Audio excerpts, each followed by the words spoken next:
الحمد لله وكفى والصلاة والسلام على من لا نبي بعده أما بعد أعوذ بالله من الشيطان الرجيم بسم الله الرحمن الرحيم وَلَقَدْ نَصَرَكُمُ اللَّهُ بِبَدْرٍ وَأَنْتُمْ أَذِلَّةٌ فَاتَّقُوا اللَّهَ لَعَلَّكُمْ تَشْكُرُونَ آمنت باللہ صدق اللہ العظیم وصدق رسولہ النبی الکریم ان اللہ وملائکتہ یصلون علی النبی یا ایہا الذین آمنوا صلوا علیہ وسلموا تسلیما الصلاة والسلام علیک یا سیدی یا رسول اللہ وعلى آلك وأصحابك يا سيدي يا حبيب الله الصلاة والسلام عليك يا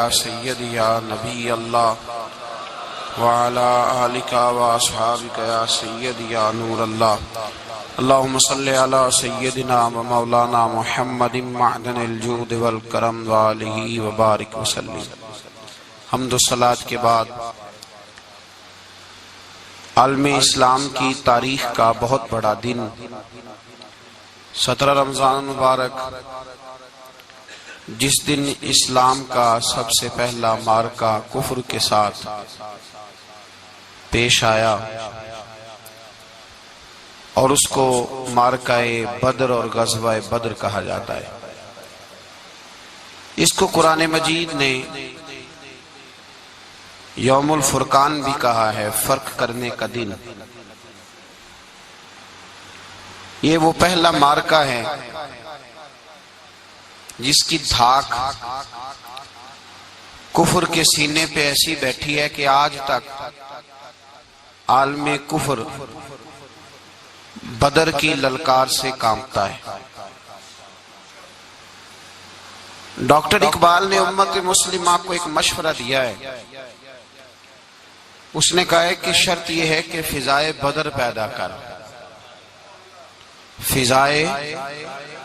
فضا پیدا کر بدر جیسی، فضائے بدر پیدا کر، فرشتے تیری نصرت کو اتر سکتے ہیں گردوں سے کتار اندر کتار اب بھی. اور اسی مضمون کو دوسرے رنگ میں اقبال کہنے لگے، تو آج بھی ہو اگر ابراہیم کا ایمان پیدا، آگ کر سکتی ہے انداز گلستان پیدا. عالم اسلام کو یوم الفرقان غزوہ بدر کی للکار یاد رکھنی چاہیے. ملت کے جوانوں کو بدر کا سبق اور بدر کا نصاب کبھی نہیں بھولنا چاہیے. ہمیں آج جو درس دیا جاتا ہے وہ درس فلسفہ ہے. جو پیغام کفر کے مقابلے میں ہمیں بتلایا جاتا ہے وہ پیغام ہے مصلحت کوشی کا، وقت گزاری کا. ابھی دیکھو غزوہ بدر کا پس منظر مسلمانوں کو یہ سبق دیتا ہے کہ جب فضا پیدا ہو جائے تو اللہ مدد کر دیا کرتا ہے. جب فضا پیدا ہو جائے تو پھر اللہ مدد فرماتا ہے. جب فضا پیدا ہو، جب مدد کی فضائی پیدا نہ ہو، قرآن مجید فرقان حمید سورہ آل عمران میں سے جو آیہ کریمہ میں نے تلاوت کی تو اس میں اللہ تعالیٰ نے بدر کا ذکر فرمایا ہے. فرمایا وَلَقَدْ نَصَرَكُمُ اللَّهُ بِبَدْرٍ وَأَنْتُمْ أَذِلَّةٌ. فرمایا تحقیق ہم نے بدر میں تمہاری مدد کی حالانکہ تم تو کمزور تھے. ہم نے بدر میں تمہاری مدد کی، تم تو کمزور تھے. میدان بدر کے اندر اللہ تبارک و تعالی نے مدد فرمائی، نصرت فرمائی مسلمانوں کی، اور ایسی کامیابی دی کہ پورا کفر جو اس وقت موجود تھا وہ کانپنے لگا کہ مسلمانوں کے پاس اتنی قوت کہاں سے آ گئی، اتنی طاقت کے یہ کس طرح مالک ہوئے. بغور سمجھیے گا بات کو، ذرا تھوڑا سا پس منظر سمجھ لیں. 15 سال تک اعلان نبوت کے بعد نبی پاک صلی اللہ علیہ وسلم نے کسی جنگ کی، کسی لڑائی کی اجازت نہیں دی، کسی قسم کی منع فرمایا، بلکہ فرمایا لکم دینکم ولی دین، تمہارا اپنا دین ہے، ہمارا اپنا دین ہے، منع کر دیا گیا۔ مسلمان ہجرت کر کے آ گئے مکہ سے مدینہ، لیکن یہاں بھی قریش مکہ اور کفار مکہ نے عالم اسلام کو، مسلمانوں کو، نبی پاک صلی اللہ علیہ وسلم کو سکون سے بیٹھنے نہیں دیا، پریشان کرتے رہتے تھے۔ اور اس پریشانیوں میں سے ایک بڑی پریشانی، جب تک آپ بات کے پس منظر کو نہیں سمجھیں گے آپ کو اصل مضمون سمجھ میں نہیں آئے گا۔ پریشان کرتے تھے مسلمانوں کو، مدینے آ کر پریشان کرتے۔ دنیا کا ایک مزاج ہے، جو آدمی اپنا دروازہ بند کر لیتا ہے لوگ اسے بزدل سمجھتے ہیں، حالانکہ بزدل اور صلح پسند میں فرق ہوتا ہے۔ بزدل اور ہوتا ہے، صلح پسند، کچھ لوگ صلح پسند ہوتے ہیں، لوگ انہیں بزدل کا طعنہ دیتے ہیں۔ تو جو آدمی دروازہ بند کر لیتا ہے نا، یا تھوڑا سا احتیاط کرتا ہے، تو لوگ سمجھتے ہیں کہ یہ بزدل ہے، کمزور ہے، میں نے ڈانٹا ہے تو بھاگ گیا ہے، حالانکہ ایسا نہیں ہوتا، وہ شخص صلح پسند ہوتا ہے۔ میرے رسول کریم سید عالم صلی اللہ علیہ وسلم کی ذات صلح پسند ہے۔ حضور علیہ الصلوۃ والسلام نے صلح کو اہمیت دی ہے، اور وصلح خیر، صلح بہتر ہے۔ انہی لفظوں کے ساتھ محبوب نے ہمیں تعلیم ارشاد فرمائی ہے، صلح کو درجہ دیا ہے۔ تو 15 سال تک کوئی لڑائی نہیں لڑی۔ اب انہوں نے سمجھا شاید مسلمان بزدل ہیں، یہ تو تلوار ہی نہیں اٹھاتے، یہ تو شاید جانتے ہی نہیں اس فن کو، ان کو تو خبر ہی نہیں۔ یہ کیا کرتے کہ مسلمانوں کو مدینے آ کے تنگ کرتے، گھر تک آ جاتے۔ مکے کے قریش مدینے کے قریب آ کے مسلمانوں کو لوٹ کے لے جاتے۔ کئی دفعہ ایسا ہوا کہ انہوں نے آ کر کے یہاں سے بکریاں، اونٹ اور کئی اور چیزیں چوری کر کے لے گئے۔ مسلمان پریشان رہنے لگے۔ اللہ پاک نے طاقت دے دی، قوت دے دی مسلمانوں کو۔ حضرت عمر فاروق جیسے لوگ کلمہ پڑھ گئے، حضرت امیر حمزہ جیسے لوگ آ گئے، حضرت ابو عبیدہ بن جراح جیسے لوگ آ گئے، حضرت سیدنا سعد بن ابی وقاص جیسے دلیر اللہ نے عالم اسلام کو عطا فرمائے۔ قوت آ گئی۔ حرِّض المؤمنین علی القتال، محبوب اختیار کرے مومنوں کو لڑائی کے لیے۔ ایک قافلہ آ رہا تھا، ابو سفیان مال لے کے ایک سفر پہ نکلا ہوا تھا، اس میں قریش کے سارے لوگوں کا مال تھا۔ اس زمانے میں بھی پارٹنر بن کے کاروبار ہوتا تھا، سارے مکے والے ایک بندے کوئی مال دے کے بھیج دیتے تھے، میرا بھی بیچ آنا، میرا بھی بیچ آنا۔ وہ سال کے بعد ایک ہی جاتا تھا، سارے جا کے۔ عرب کے جاہل معاشرے کے اندر بھی دھوکہ کرنا اور جھوٹ بولنا عیب سمجھا جاتا تھا، لوگ کسی کے پیسے پر نظر نہیں رکھتے۔ یہاں معاذ اللہ لوگ کلمہ پڑھ کے اس بات کا خیال نہیں رکھتے کہ مال کس کا ہے اور ہم کس طرح سے اسے استعمال کرنا ہے۔ تو ابو سفیان سب کا مال لے کے نکلے۔ جب یہ مدینے کے واپس آ رہے تھے نا، شام سے ہجرت کر کے مدینے کے پاس سے گزرنے لگے، تو اللہ کے رسول سید عالم علیہ السلام نے مسلمانوں سے کہا کہ چلو ہم بھی ان کا ایک قافلہ روک لیں، انہیں احساس دلائیں کہ تم ہمارے ساتھ زیادتی کرتے ہو تو بازو میں ہمارے بھی قوت ہے۔ اس ارادے کے ساتھ حضور نکلے۔ ابو سفیان بڑے تیز آدمی تھے، کسی نے خبر کر دی کہ وہ تو آ رہے ہیں تیرا قافلہ روکنے کے لیے۔ اب حضور سید عالم جب چلے مدینہ منورہ سے تو 313 لوگ حضور کے ساتھ تھے۔ کتنے جی؟ بولیے 313۔ تحقیق یہ ہے کہ 312 تھے، حضرت عثمان غنی کو شامل کیا گیا بدریوں میں، لیکن حضور انہیں چھوڑ گئے تھے، اس لیے کہ ان کی زوجہ اور نبی پاک کی پیاری صاحبزادی بڑی علیل تھی، فرمایا تو میری بیٹی کے لیے رہ جا۔ تو 313 لوگ حضور لے کے نکلے، 6 زرہیں، 8 تلواریں، چند گھوڑے۔ خود رسول پاک صلی اللہ علیہ وسلم جس گھوڑے پہ تھے، گھوڑا ایک تھا، سواریاں 3 تھی۔ حضرت مولا علی بھی تھے، جناب زید بھی تھے، نبی پاک بھی تھے۔ فرمایا کبھی تو بیٹھے گا، کبھی علی بیٹھیں گے، کبھی زید بیٹھیں گے، کبھی میں بیٹھوں گا۔ جب حضور کی پیدل چلنے کی باری آتی تو حضرت زید عرض کرتے حضور نہیں آپ بیٹھ جائیں، میں پیدل چلتا ہوں۔ حضرت علی کہتے حضور آپ بیٹھ جائے میں پیدل چلتا ہوں، تو حضور فرماتے تمہیں ثواب کی زیادہ ضرورت ہے، مجھے بھی تو ضرورت ہے نا۔ تو رسول کائنات سید عالم صلی اللہ علیہ وسلم بھی پیدل چلتے، یہ تھوڑا سا سامان لے کے نکلے، ابو سفیان کو اطلاع ہو گئی کہ وہ تو آ رہے ہیں۔ ابو سفیان نے ایک آدمی کو دوڑایا۔ اس زمانے میں جب کوئی بری خبر دینی ہوتی تھی تو وہ آدمی اپنے کان میں سوراخ کرتا تھا، لہو نکال لیتا تھا۔ وہ جس آدمی کو بھیجا اس نے اپنے کانوں سے لہو نکالا، اپنے اونٹ کے کان کاٹ ڈالے، چیخے مارنے لگا، مکے والوں دوڑو، مسلمانوں نے تمہارا قافلہ لوٹ لیا ہے، بھاگو۔ اب وہ تو پہلے دلیر تھے کہ یہ ہم سے چھپتے پھرتے ہیں شاید معاذ اللہ۔ انہوں نے کیا کیا کہ 1000 کا لشکر، ہر آدمی کے پاس گھوڑا، ہر آدمی کے پاس تلوار، نیزہ، سارے عتبہ، عتیبہ، شیبہ، ابو البختری، امیہ بن خلف، ابو جہل، سارے اکٹھے ہو کے آئے اور نکلے میدان بدر کی جانب۔ ادھر ابو سفیان اس آدمی کو بھیج کے تو دریا کے رستہ ہی بدل گیا، مدینے کے رستے آیا ہی نہیں، خود بچ گیا۔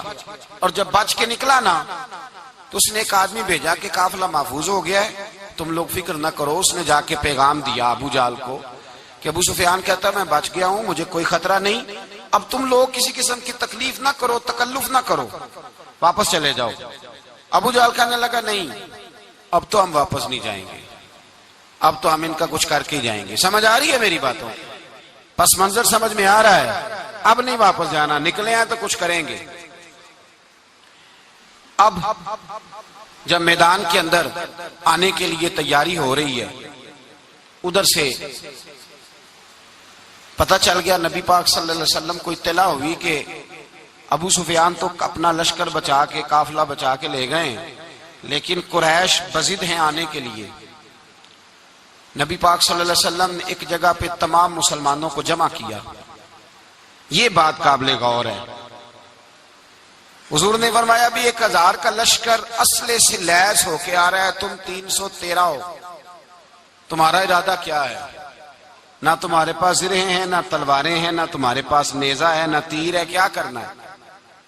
صحابہ کرام علیہم رضوان فرماتے ہیں جب نبی پاک صلی اللہ تعالی علیہ وسلم نے مشورہ لیا نا تو سب سے پہلے جو شخصیت اٹھی وہ حضرت ابوبکر صدیق کی ذات تھی۔ جناب صدیق اکبر اٹھے، عرض کرنے لگے محبوبہ بات ہی کوئی نہیں، آپ حکم کریں، ہم تو بڑی دیر سے تیار بیٹھے۔ حضرت عمر کہنے لگے حضور میں تو تھک گیا ہوں انتظار کر کر کے۔ اور شیر خدا مولا کائنات علی المرتضیٰ رضی اللہ تعالیٰ عنہ کہنے لگے محبوبہ زنگ لگ گیا میری تلوار کو، زنگ لگ گیا، کوئی موقع ملے دیواریں ہلتی رہتی ہیں اور در کانپ جاتا ہے، علی کا نام سن کے اب بھی خیبر کانپ جاتا ہے۔ فرمایا حضور زنگ لگ گیا، مہربانی کریں جلدی کریں، ہم تو تیار بیٹھے۔ حضور نے پھر توجہ کی، نبی پاک صلی اللہ تعالی علیہ وسلم نے پھر توجہ کی، تو یہ تو سارے وہ بول رہے ہیں جو میرے ساتھ مکے سے آئے ہوئے ہیں، مدینے والے بھی تو بولے نا۔ تو مدینے والوں میں سے حضرت مقداد اٹھے، حضرت مقداد رضی اللہ تعالیٰ عنہ، اور اٹھ کے عرض کرنے لگے یا رسول اللہ آپ کا اشارہ ہماری جانب ہے؟ حضور نے فرمایا ہاں تمہاری جانب ہے۔ تو کیا خوبصورت جواب ہے، اور کیا انداز تکلم ہے، اور کیا گفتگو بے حسن ہے، اور کیا پس منظر ہے، اور کیا دلیل ہے، اور کیا تاریخ کا مطالعہ ہے۔ حضرت مقداد کہنے لگے یا رسول اللہ ہم کوئی حضرت موسیٰ علیہ السلام کی قوم نہیں کہ آپ سے کہیں گے آپ لڑے یا آپ کا خدا لڑے۔ یا رسول اللہ ہم خشکیوں میں بھی لڑیں گے، دریاؤں میں بھی لڑیں گے، ہم خشکیوں دشت تو دشت ہیں، صحرا بھی نہ چھوڑے ہم نے، اور بحر ظلمات میں دوڑا دیے گھوڑے ہم نے۔ کہا حضور ہم وہ نہیں ہیں کہ جو آپ سے کہیں گے آپ لڑیں اور آپ کا خدا لڑے، ہم تو تیار ہیں، آپ جلدی کریں۔ پھر حضرت سعد اٹھے، سعد بن عبادہ رضی اللہ تعالیٰ عنہ اٹھے اور کیا خوبصورت عرض کیا، کہا یا رسول اللہ کس سے لڑنا ہے؟ حضور بولیے ذرا یا رسول اللہ۔ حضور نے فرمایا قریش مکہ سے۔ تو صحابی کا وجد دیکھیے گا، انداز دیکھیے گا، کہنے لگے حضور سنا ہے جن نظر نہیں آتے، دیو نظر نہیں آتے، سنا ہے دکھائی نہیں دیتے، محبوبہ آپ حکم کرے میں تو جنوں سے بھی لڑنے کے لیے تیار ہوں، میں تو ان دیکھی جگہوں پہ تلواریں چلا جاؤں گا، نبی کا حکم ہو تو کود جائیں ہم سمندر میں جہاں کو محو کر دے نعرہ اللہ اکبر میں. یا رسول اللہ حکم کریں کس سے لڑنا ہے؟ میرے نبی پاک خوش ہو گئے، حضور خوش ہوئے، چہرے پہ مسکراہٹ دوڑی. فرمایا تم پر کوئی غلبہ پا ہی نہیں سکتا. فرمایا چلو اب اٹھو چلیں. نہ تلواریں ہیں، نہ گھوڑے ہیں، نہ کوئی شے ہے، نہ پاس اسلحہ ہے، نہ کوئی بظاہر طاقت ہے. حضور اٹھے تو ایک ننھا مجاہد حضرت سعد بن ابی وقاص کے چھوٹے بھائی عمیر بن ابی وقاص، قد چھوٹا. حضور نے فرمایا سعد چلے عمیر رہ جائے، سعد چلے اور عمیر یہ چھوٹے ہیں. حضرت سعد کہتے ہیں میری عمر ابھی اس وقت تھوڑی تھی، میں 16-17 سال کا جوان تھا، تو بھائی اس سے بھی چھوٹے تھے. فرمایا تو رہ جا. اللہ اکبر. تو کہتے ہیں دیکھو عمر دیکھو، اور منانے کا انداز کیا ہے، جا رہے ہیں جہاد کے لیے تو بچہ رو نہیں پڑتا گھر میں. حضرت عمیر رونے لگے، کہنے لگے نہیں میں نے بھی جانا ہے. رونا کہاں جانا ہے بھائی؟ کوئی کھیلنے جا رہے ہیں، کوئی کھیلنے جا رہے ہیں، سیر کو جا رہے ہیں، کوئی جو ہے وہ کسی تفریح کے لیے نکل رہے ہیں. نہیں میں نے بھی جانا ہے. حضور نے فرمایا بیٹے تلواروں کی چھاؤں میں جا رہے ہیں، وہاں گرجدار آوازیں ہوں گی، وہاں سینے کٹیں گے، گردنوں پہ ضرب لگے گی. تو حضرت عمیر بن ابی وقاص نے نا اپنی ایڑیاں اٹھا لی، پنجوں کے بل کھڑے ہو گئے، کہنے لگے سونیا میں گردن کٹانے کو تیار ہوں. تو حضور نے فرمایا تیرا بڑا بھائی چلا جو ہے. حضرت عمیر کہنے لگے حضور قد میں بڑا ہے، طاقت میں نہیں بڑا. قد میں بڑا ہے، طاقت میں.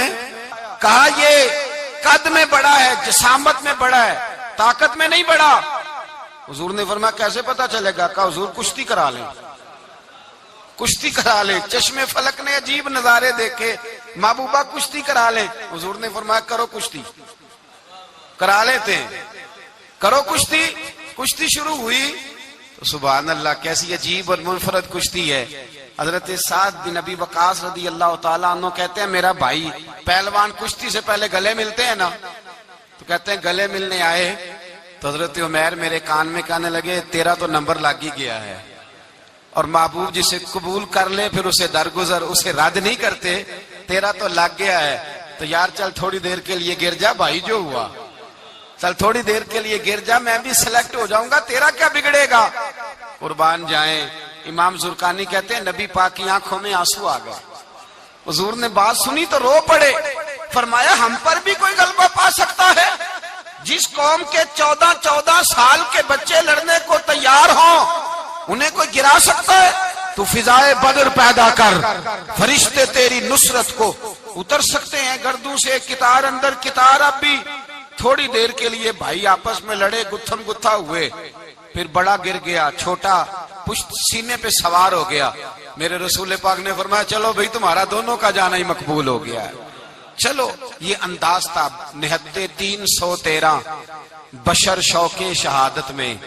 نہتے اس کو کہتے ہیں جس کے پاس اسلحہ نہ ہو. نہتے 313 بشر شوق شہادت میں نکل آئے تھے میدان میں محمد کی قیادت میں. نہ تیگ و تیر پہ تکیا، نہ خنجر پر نہ بھالے پر، بھروسہ ہے تو ایک سادی سی کالی کملی والے پر.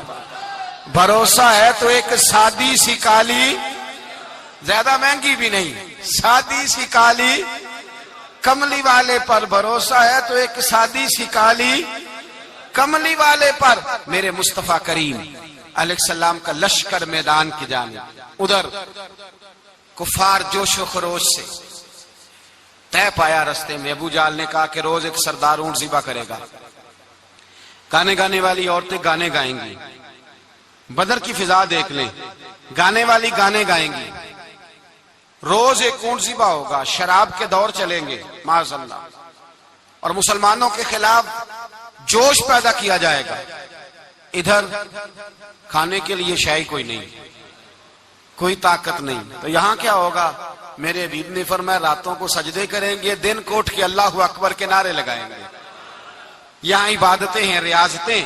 میرے رسول کریم سید عالم صلی اللہ تعالی علیہ وآلہ وسلم سے پہلے کفار پہنچ گئے. انہوں نے پہنچ کر بدر کے میدان میں قبضہ کیا. جہاں کنویں تھے سب پہ قبضہ کر لیا. جو زمین خشک تھی، ریتلی تھی، وہ چھوڑ دی، اور جو زمین ہموار تھی اس پہ قبضہ کر لیا۔ جب نبی پاک صلی اللہ علیہ وسلم تشریف لے کر کے گئے تو ریتلی زمین، تپتی ہوئے صحرا، 17 رمضان کا دن، صحابہ نے روزے رکھے ہوئے صحابہ نے کیا کیا ہوا ہے؟ کیا کرنے گئے؟ پکی گل لے تو یہ بولے تھوڑے ہو نا، میں کہ شاید کچھ حق ہوئے۔ کیا کرنے گئے تھے؟ روزہ رکھ کے۔ اللہ خیر ہی کرے۔ ہمارے ہاں تو روز نیا بہانہ ہوتا ہے، کہتے میں کام تے جانا، میرا تو نہیں نہ بنتا، روز نیا بہانہ ہے، کہتے نہیں میں تو مزدور آدمی ہوں۔ کس طرح کی بات کرتے ہو؟ اللہ نے فرض کیا ہے تو اس کا مطلب ہے کہ گزارا ہو سکتا ہے، چل سکتا ہے، تبھی تو فرض کیا ہے۔ حضور نے فرمایا روزے کھول دو بھائی، پر کون کھولے؟ کوئی نہیں تیار۔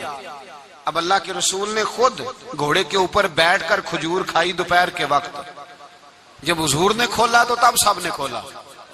17 رمضان نبی پاک صلی اللہ علیہ وسلم کے آنے سے پہلے انہوں نے کنووں پہ بھی قبضہ کر لیا، ہموار زمین۔ حضور آئے تو ریتلی زمین ملی، وہیں صحابہ نے ڈیرے لگائے۔ اب پانی کوئی نہیں، کوئی شے نہیں، تپتا ہوا صحرا، اوپر سے سورج گرمی برسا رہا ہے۔ حفیظ جلندری کہتے ہیں کہ زمین دعا مانگنے لگ گئی، زمین دعا مانگنے لگی، زمین کہنے لگی خدا بندہ مہربانی فرما، تیرے رسول آئے ہیں تو اب ذرا مجھے ٹھنڈا نہیں کر دیتا۔ حفیظ جلندری کا نظریہ ہے، وہ کہتے ہیں زمین دعا مانگنے لگی، زمین کہنے لگی مولا تیرے حبیب کے قدم جب میری اس خاک پہ آئے، الہی حکم دے سورج کو اب نہ آگ برسائے۔ زمین کہتی ہے تیرے حبیب کے قدم جب میری اس خاک پہ آئے، الہی حکم دے سورج کو اب نہ آگ برسائے۔ میرے دامن سے گر ان کو ہوائے گرم آئے گی تو مجھ کو رحمت للعالمین سے شرم آئے گی۔ میرے دامن سے گر ان کو ہوائے گرم آئے گی تو مجھ کو رحمت للعالمین سے۔ زمین کہنے لگی مجھے شرم آئے گی کہ محبوب آئے ہیں اور میں یا اللہ مہربانی کر۔ حفیظ جلندری ویسے تو حضور کی دعا، صحابہ کی دعا، سب کی بات ہے، وہ کہتے ہیں زمین نے دعا مانگی، جب دعا مانگی تو اللہ نے بارش عطا کر دی۔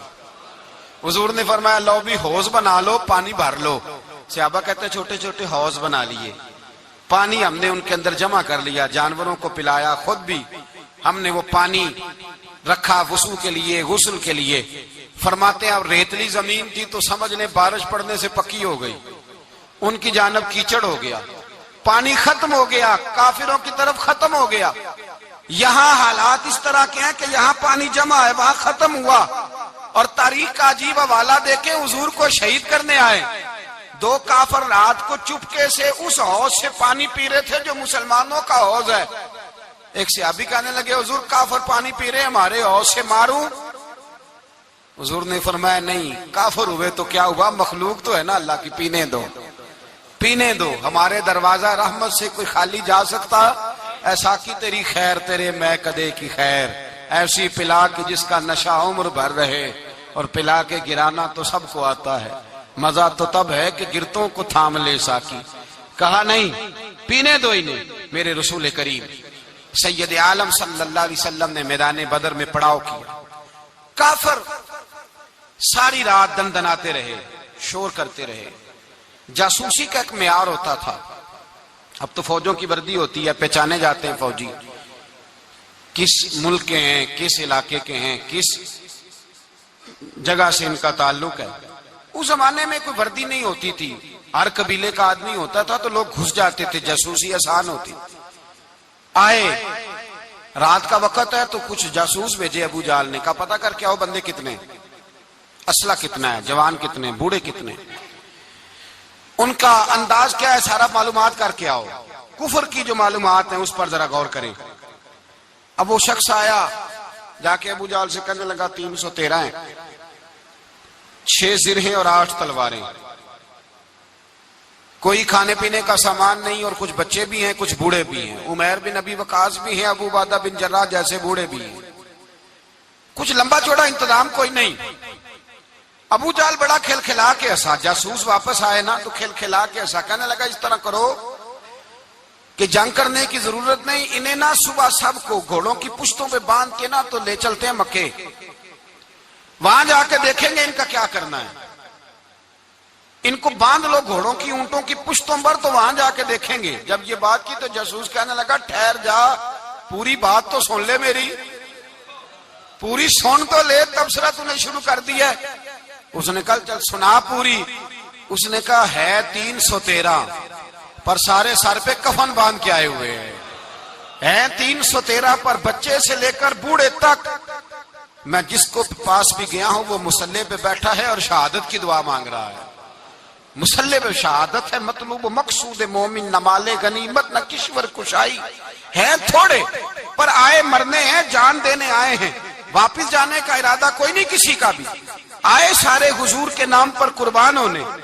ابو جہل ساری رات شراب پیتا رہا، مغویہ گانے گانے والی عورتیں ساری رات گانے گاتی رہیں، اور ادھر انداز بڑا نرالا ہے۔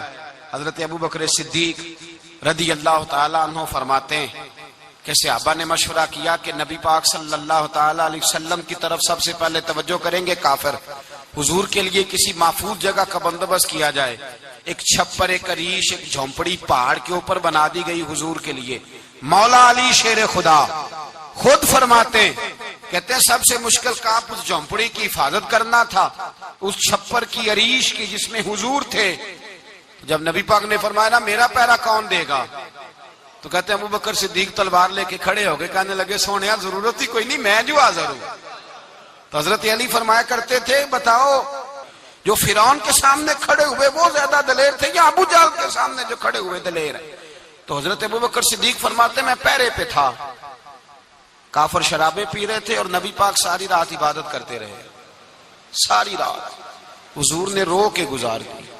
کہا اے اللہ، کیا لفظوں میں حسن ہے کہ اے اللہ میرے پاس یہ 313 کل تھے، میں لے کے آ گیا، اگر آج یہ ختم ہو گئے تو بتا قیامت تک کون تیری عبادت کرے گا؟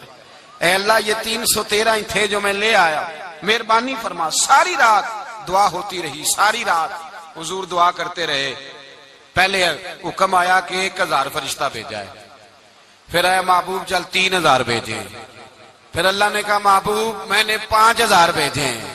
حضرت علامہ ہزار بھی کہا کرتے تھے کہ نہیں، رب کریم نے فرمایا 5000 بھیجے ہیں، تو محبوب نے کہا نہیں مولا اس طرح نہیں، میرے فرشتے نہ بھیج، تیرا وعدہ تھا میں بھی آؤں گا، تیرا وعدہ تھا میں بھی آؤں گا۔ اور وہ اپنے انداز میں فرمایا کرتے تھے سانو کل کے وچ میدان بدر تے آپوں بہ رہے ہیں یار کنارے تے تیرا وعدہ تھا میں بھی آؤں گا۔ تو پھر حکم ہوا قرآن میں انی معکم، محبوب میں بھی تیرے ساتھ ہی ہوں، محبوب میں بھی تیرے، خدا خود میر مجلس بود، سارے بولیے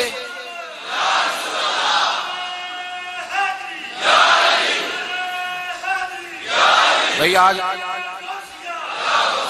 تو دن ہے نا نعرے لگانے کا، یوم البدر منا رہے ہیں، تو آج تو ٹھنڈا ٹھنڈا نعرہ نہ لگائیں، میں نے اپیل کی تھی کہ نعرہ تحقیق بھی لگایا کریں۔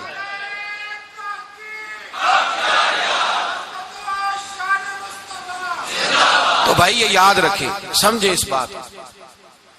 فرمایا حضرت ابو بکر صدیق فرماتے ہیں پہلے 1000 پھر 3000 پھر 5000 فرشتے آئے، اور جوک در جوک فرشتے آئے۔ کہتے ہیں سرکار ساری رات روتے رہے، ساری رات، تیرے صرف اسلحے سے ہی اللہ کی مدد نہیں آئے گی، تو نے ایٹم بم بنا لیا اور توفیق عید کی نماز کی بھی نہیں، اس سے تھوڑی مدد آئے گی۔ میرے مصطفیٰ کریم سید عالم صلی اللہ علیہ وسلم نے فرمایا، امت کو درس دیا، اسلحہ بھی جمع کرنا، طاقت بھی اکٹھی کرنا، صفیں بھی بنانا، اپنے اندر اتحاد بھی پیدا کرنا، لیکن اگر تم نے کفر پر غلبہ حاصل کرنا ہے تو اس کے لیے خدائی مدد کی ضرورت ہوگی۔ اگر تم سے اللہ کی مدد روٹ گئی تو جتنے مرضی اسلحے جمع کرتے پھرو، جتنی مرضی طاقتیں اکٹھی کرتے پھرو، پھر جس قدر مرضی تم ایٹم بم بناتے پھرو، جب خدائی مدد ہی تمہارے ساتھ نہیں تو کیسے نظام چلے؟ تو حضرت ابو بکر صدیق فرماتے ساری رات، حتیٰ کہ میں بے چین ہو گیا، حضور سجدے میں تھے تو میں حضور کے اوپر لیٹ گیا، میں نے کہا محبوب بس کریں، اٹھ کے دیکھے تو صحیح میرے اللہ نے کتنی مدد نازل فرما دی ہے۔ صبح رسول پاک تشریف لائے، صحیح مسلم ابو داؤد، کتابوں کے نام یاد رہیں گے؟ حضرت انس بن مالک حدیث کے راوی ہیں، کہتے ہیں حضور اٹھے اور ایک دن پہلے چھڑی لے کے میدان میں آئے، ایک دن پہلے اٹھے، دیکھو میرے محبوب کے علم کی شان۔ میرے اعلیٰ حضرت فرماتے ہیں اور کوئی غیب تم سے نہا ہو بھلا جب خدا ہی نہ چھپا رہا، اور کوئی غیب تم سے نہا ہو بھلا جب خدا ہی نہ چھپا رہا، تم پر کروڑوں درود۔ اور ہمارے ایک شیخ تھے علامہ تحسین رضا صاحب رحمۃ اللہ علیہ، ان کا بڑا خوبصورت شعر ہے، وہ فرمایا کرتے تھے علم غیب رسول کے منکر اس حقیقت کو بھول جاتے ہیں، غیب مانا کہ راز ہے لیکن راز اپنوں سے کب چھپاتے ہیں۔ راز مانا، غیب مانا کہ راز ہے لیکن راز اپنوں سے کب چھپاتے ہیں۔ ایک دن پہلے حضور میدان میں آئے، صحیح مسلم کی حدیث ہے، اور محبوب پاک صلی اللہ علیہ وسلم کی دست مبارک میں چھڑی ہے۔ حضرت انس کہتے ہیں حضور میدان میں آئے اور حضور نے لکیر کھینچی، فرمایا کل یہاں ابو جال مرے گا۔ کب مرے گا؟ یہاں مرے گا۔ فرمایا یہاں عتبہ مرے گا، یہاں عتبہ مرے گا، یہاں ولید مرے گا۔ حضرت انس فرماتے ہیں میری لکیروں پہ نظر تھی، لوگ جنگ لڑتے رہے، میں لکیریں دیکھتا رہا، اللہ کی عزت کی قسم جہاں حضور نے چھڑی رکھی تھی جو مرا وہیں آ کے مرا ہے، جو مرا ہے وہیں آ کے، جو دن کو کہہ دیا دن ہے تو دن نکل آیا، جو شب کو کہہ دیا شب ہے تو رات ہو کے رہی۔ خدا نے ان کی زبان کو وہ اختیار دیا، جو نکلی منہ سے ان کے وہ بات ہو کے رہی۔ فرمایا جہاں حضور نے چھڑی رکھی تھی جو مرا ہے وہیں آ کے مرا ہے میرے رسول کریم سید عالم صلی اللہ تعالی علیہ وسلم نے اگلے دن صبح اٹھ کے صف بندی بنوائی۔ حضور نے اپنے ہاتھ کے اندر چھڑی لے لی، فرمایا چلو ابھی صفیں سیدھی کرو۔ کیا کرو؟ کرانی چاہیے نا صفیں سیدھی، ہمیں کر بھی لینی چاہیے نا۔ حضور نے فرمایا تم صفیں سیدھی کرو، اللہ تمہارے دل سیدھے کر دے گا۔ تو یہاں سیدھے کرانے والے ہوتے ہیں، کرنے والا۔ اور میرے نبی پاک صلی اللہ علیہ وسلم نے فرمایا جب تم نماز کے لیے صفیں سیدھی کرتے ہو تو رب تو تمہیں دیکھ کے مسکراتا ہے، جو اس کی شان کے لائق ہے۔ حضور صفیں سیدھی کرا رہے تھے۔ حضرت سواد انصاری ایک صحابی تھے، تو پیٹ ان کا بڑا تھا، حضور نے چھڑی رکھی، فرمایا پیچھے ہٹ تھوڑا سا، بڑا پیٹ تھا، چھڑی لگائی نہ تو کہنے لگے حضور کیوں ماری ہے چھڑی آپ نے مجھے۔ نبی پاک صلی اللہ علیہ وسلم نے فرمایا چل ناراض نہ ہو، بدلہ لے لے۔ کہنے لگے لائیں دے بدلہ۔ حضور نے چھڑی پکڑائی تو کہنے لگے کپڑا ہٹائیں۔ حضور نے کپڑا ہٹایا تو جس میں اقدس چومنے لگے، کہنے لگے محبوبہ پتہ نہیں تھوڑی دیر کے بعد کیا بننا ہے۔ میں نے کہا جاتی جاتے بوسے ہی لے لوں حضور، بوسے ہی لے لوں جاتے جاتے مصطفیٰ کریم۔ اور یہ واقعات کئی صحابہ کے، حضرت عکاشہ بن محسن کا بھی ہے اور بھی کئی لوگوں کا۔ میرے رسول پاک علیہ السلام میدان بدر میں، بدر کی فضا عرض کر رہا ہوں، دو صحابی تھے، ایک کا نام حضرت حذیفہ بن یمان اور ایک کا نام حضرت حسیل۔ یہ دو صحابی ہیں رسول پاک صلی اللہ علیہ وسلم۔ یہ کہیں سے آ رہے تھے واپس، ابو جال کی ملاقات ہو گئی۔ جنگ میں جا رہے ہو، اپنے نبی کے لیے آئے ہو، مدد کرو گے؟ انہوں نے کہا نہیں ہم تو ویسے ہی آ رہے تھے۔ ابو جال نے کہا اگر ویسے ہی آ رہے تھے تو ٹھیک ہے جاؤ، وعدہ کرتے ہو لڑو گے تو نہیں؟ کہا نہیں لڑیں گے۔ یہ دونوں وعدہ کر کے آ گئے حضور کے پاس، کہا یا رسول اللہ ہم نے اس سے وعدہ کر لیا ہے لیکن ہمارا ارادہ تو لڑائی کرنے کا ہے، ہمیں تو یہاں کے پتہ چلا ضرورت پڑی ہے۔ تو نبی پاک صلی اللہ علیہ وسلم نے فرمایا تم نے وعدہ کر لیا اب تم نہیں لڑو گے۔ کہا یا رسول اللہ کافر سے وعدہ کیا ہے۔ میرے نبی پاک نے فرمایا کیا تو مومن نے ہے نا۔ کس نے کیا ہے؟ اللہ اکبر۔ کوئی وعدوں کی پاسداری نہیں کرتا۔ میدان بدر میں جہاں ایک ایک فرد کی ضرورت ہے، ایک ایک فرد کی، وہاں رسول پاک نے فرمایا مومن نے وعدہ کیا ہے لہذا ہم دو مجاہد کاٹتے ہیں۔ فرمایا تم بیٹھ جاؤ تم نہیں لڑو گے۔ اب دونوں لشکر آمنے سامنے ہوئے، آمنے سامنے۔ سب سے پہلے آنے والوں میں سے ادھر سے ولید آیا، عتبہ آیا، اس کا بھائی شیبہ آیا، یہ تین آئے۔ کہنے لگے حضور ہمارے مقابلے میں بھیجے۔ نبی پاک نے انصار میں سے بھیجا، کہنے لگے یہ نہیں ہمیں چاہیے، ہمارے مقابلے میں قریشی اور ہاشمی بھیجو۔ برادری کا بڑا شوق تھا نا قریشی۔ حضور نے فرمایا چلو تمہارا جلدی مرنے کا ارادہ ہے تو بھیج دیتے، ٹھیک ہے تمہارے پائے کے بھیج دیتے ہیں۔ حضور نے فرمایا چلو امیر حمزہ اٹھو۔ حضرت امیر حمزہ اسد اللہ و رسولہ اٹھ کے کھڑے ہو گئے۔ فرمایا چلو علی آپ بھی اٹھو. شیر خدا تو یوں اٹھے کہ جیسے پہلے سے ہی کھڑے تھے. حضور نے فرمایا چلو. ابو عبادہ بھی اٹھے, تینوں صحابی اٹھے. حضرت عبادہ ذرا بوڑھے تھے, ان کے لیے تھوڑا مشکل ہوا دشمن کو سنبھالنا. باقی تو دونوں نے کاٹ کے رکھ دیے دشمن.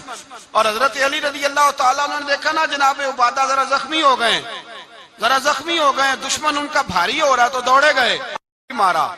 حضرت عبادہ کا دشمن بھی مارا اور جناب ابو عبادہ کو کندھوں پہ اٹھا کے در رسول پہ لے گئے. کہنے لگے سونیا یا رسول اللہ آپ کے دشمن میں مار آیا ہوں, غلام بچا کے لے آیا ہوں. یہ میں لے آیا ہوں آپ کی, یہ شان ہے حضرت علی شیر خدا کرم اللہ. اب جنگ کا نکارہ بجا, کہاں 1000. ایک مورخ کہنے لگا نہیں پورا 1000 نہیں تھا, 950 تھا. میں کہا چل تو 900 کر لے یار, اس میں کون سی حرج والی بات ہے. پھر بھی 900 اور 300 کا کیا مقابلہ. اور پھر اسلحے سے لیس 1000 کا لشکر.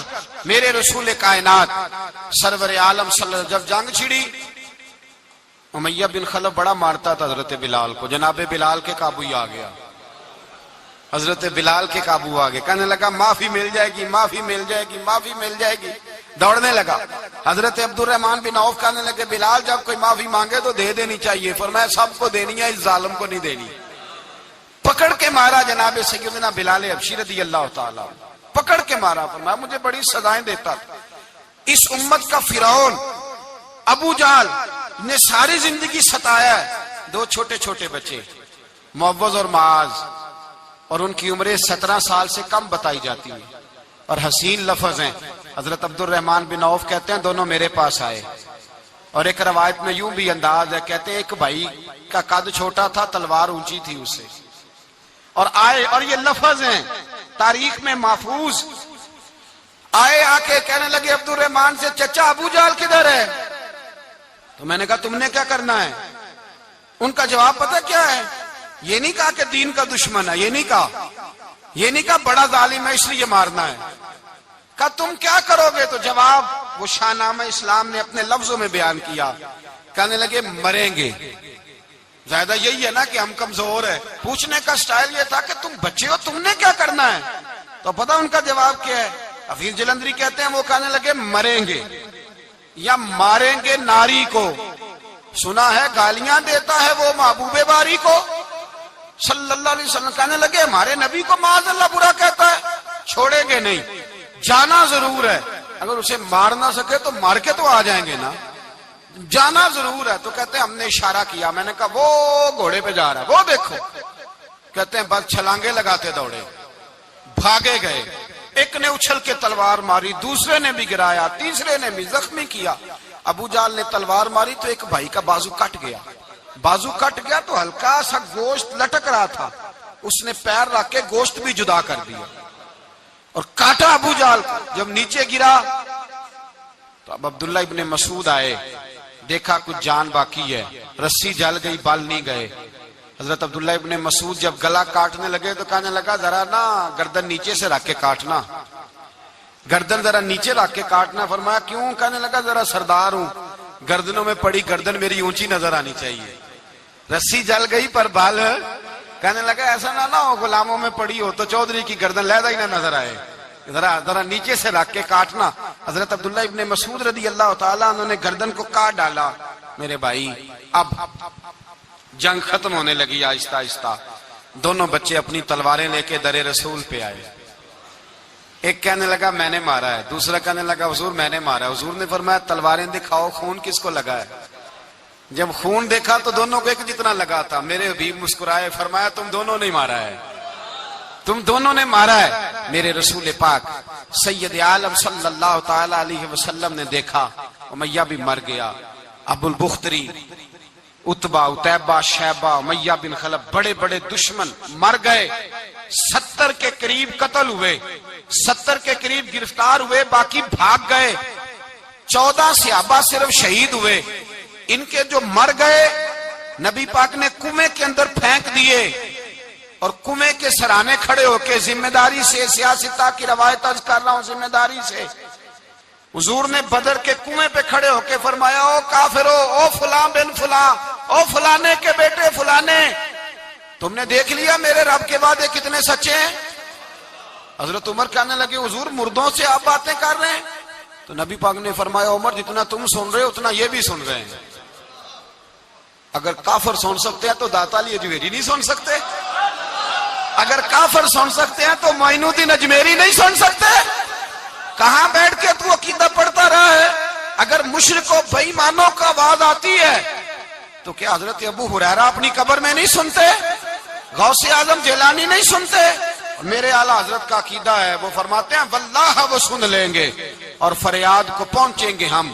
اتنا تو ہو کوئی فریاد کرے دل سے، اتنا تو ہو کوئی فریاد کرے دل سے. اور اگر کافر اور بے ایمان کنویں میں گرا سن سکتا ہے تو کیا آمنہ کا لال اپنے مزار میں نہیں سن سکتے؟ کہاں سے لوگ عقیدہ لے آتے ہیں؟ میرے نبی پاک نے فرمایا سنتے ہیں. سلام دیتے ہو جب قبرستان جاتے ہو؟ کیا کہتے ہو؟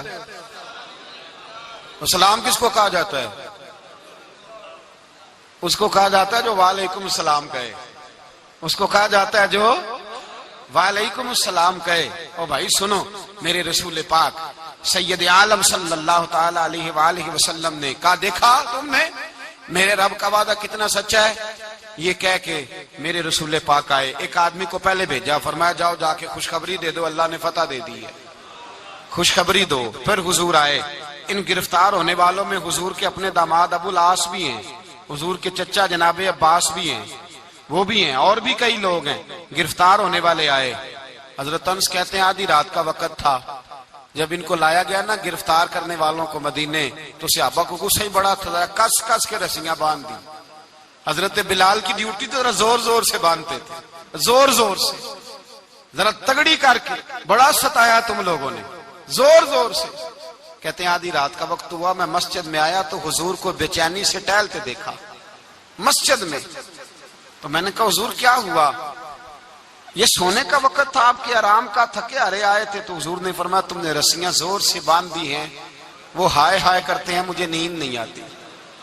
نیند حضور وہ دشمن ہے، وہ آپ کا دشمن ہے. فرمایا وہ میرے دشمن ہے پر میں تو رحمت للعالمین ہوں، ذرا ڈھیلی کر دو، سو جائیں تو میں بھی سو جاؤں. سویرے حضور نے صحابہ کو بلایا، فرمایا ان کا کرنا کیا ہے؟ حضرت عمر کا مشورہ سنو. حضرت عمر کہنے لگے حضور جو میرے رشتہ دار ہیں میرے حوالے کرے، پہلے میں ان کی گردنیں کاٹوں. جو ابو بکر کے ہیں اس کو ان کی گردنیں کاٹے، جو عثمان کے ہیں علی کے ہیں ان کو دو، سب کو کاٹیں، اپنے اپنے رشتہ داروں کو. میرا جو ہے میں اپنے ہاتھوں سے اسے ذبح کروں گا. میرے نبی کی دشمنی کرتا ہے. حضور نے فرمایا عمر تیرا فیصلہ ذرا تگڑا ہے، تھوڑا نرم چاہیے. حضرت ابو بکر صدیق کو بلایا، فرمایا تیرا کیا ارادہ ہے؟ حضرت ابو بکر کہنے لگے حضور کچھ فدیہ لے لیں، ان پہ رحم کریں، مجھے لگتا ہے بہت سارے کلمے پڑ جائیں گے، کچھ مہربانی کریں، ان پہ شفقت کریں. حضور نے فدیہ تعین کر دیا، فرمایا اتنے اتنے پیسے دو، جاتے جاؤ. کچھ نے کہا ہم غریب ہیں، فرمایا تم مسلمانوں کے 10 بچوں کو حساب کتاب سکھا دو، تمہیں چھٹی. کچھ نے کہا جی ہمیں یہ بھی نہیں آتا، فرمایا تم ویسے ہی آزاد ہو جاؤ. بہت ساروں پہ مہربانی کی. حضرت عباس کھڑے ہوئے حضور کے سامنے، چچا. تو نبی پاک نے فرمایا چاچا وہ لاؤ فدیہ.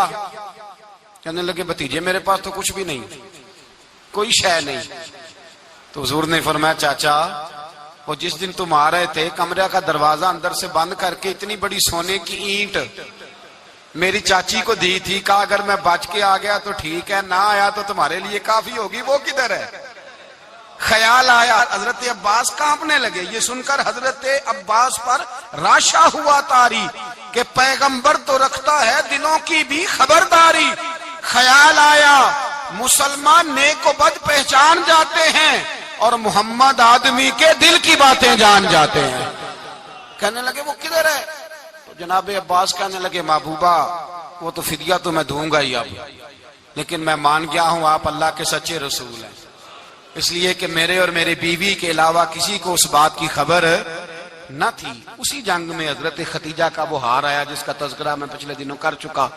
اللہ تعالیٰ نے فتح دی.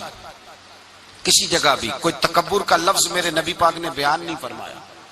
کسی جگہ حضور نے یہ نہیں کہا کہ ہم بڑی دانائی سے لڑے، ہم بڑے دلیر تھے، ہماری صف بندی بڑی سیانی تھی. یہی فرمایا وَلَقَدْ نَصَرَكُمُ اللَّهُ بِبَدْرٍ، اللہ نے ہماری مدد کی، اللہ نے ہماری. میری اور آپ کی زندگی میں جہاں نقص واقع ہوتا ہے نا، وہاں ہم کامیابیاں اپنے کھاتے میں ڈالنے لگتے ہیں تو فضائے بدر پیدا نہیں ہوتی. یاد رکھیں اگر رات کو گانے سنیں گے، شراب کباب کے دور چلیں گے تو پھر بدر کی فضا پیدا نہیں ہوگی، پھر تو کفر کی فضا پیدا ہوگی.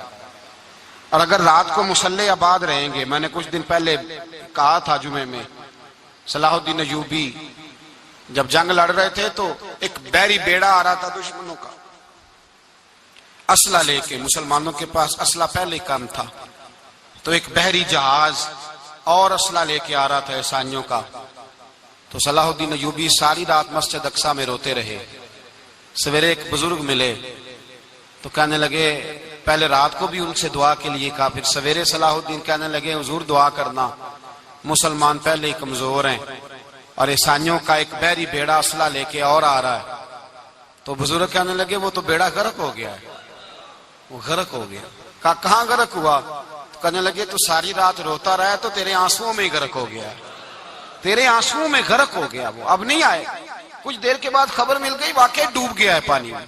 بھائی جب تو اللہ کو منا لیتا ہے، جب رب کی مدد تیرے آتا ہے، یاد رکھنا زندگی میں کہیں بھی آپ لڑ رہے ہیں، کسی محاذ پر بھی اگر حق آپ کے ساتھ ہے تو پھر اللہ کی مدد آپ کے ساتھ، اور اگر حق آپ کے ساتھ نہیں تو پھر جتنے مرضی ہیلے بہانے کر لیں، وکیل مہنگا کر لیں، جج خرید لیں، پھر آپ دنیا کی ساری سیاست لڑا رہے ہیں. جب حق آپ کے ساتھ نہیں تو پھر رب کی مدد آپ کے ساتھ.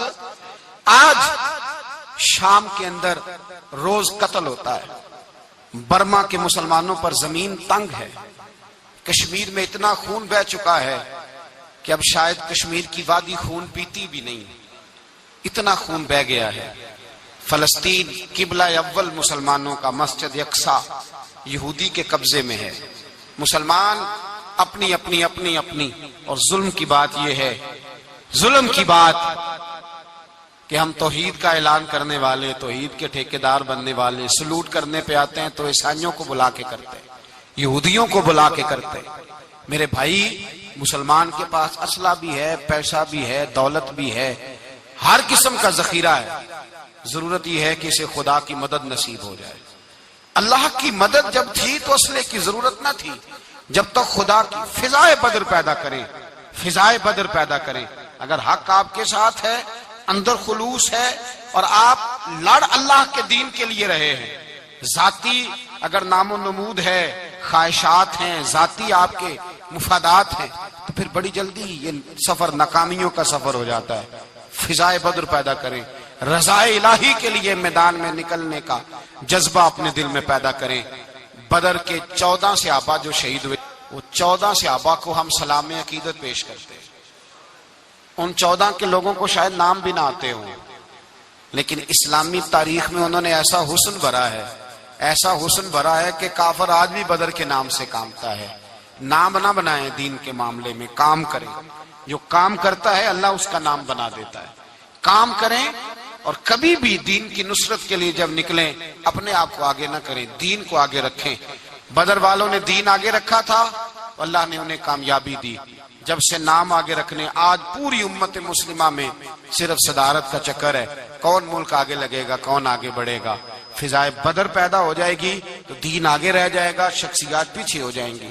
اور یاد رکھیں نظریات بچیں تو شخصیات بھی باچی جاتی ہیں. نظریہ بچانا بڑا ضروری ہے. میرے اعلیٰ حضرت فرماتے ہیں بے نشانوں کا نشان مٹتا نہیں، مٹتے مٹتے بھی نام ہو ہی جائے گا. تو فضائے بدر پیدا کر، فرشتے تیری نصرت کو اتر سکتے ہیں گردوں سے، کتار اندر کتار اب بھی.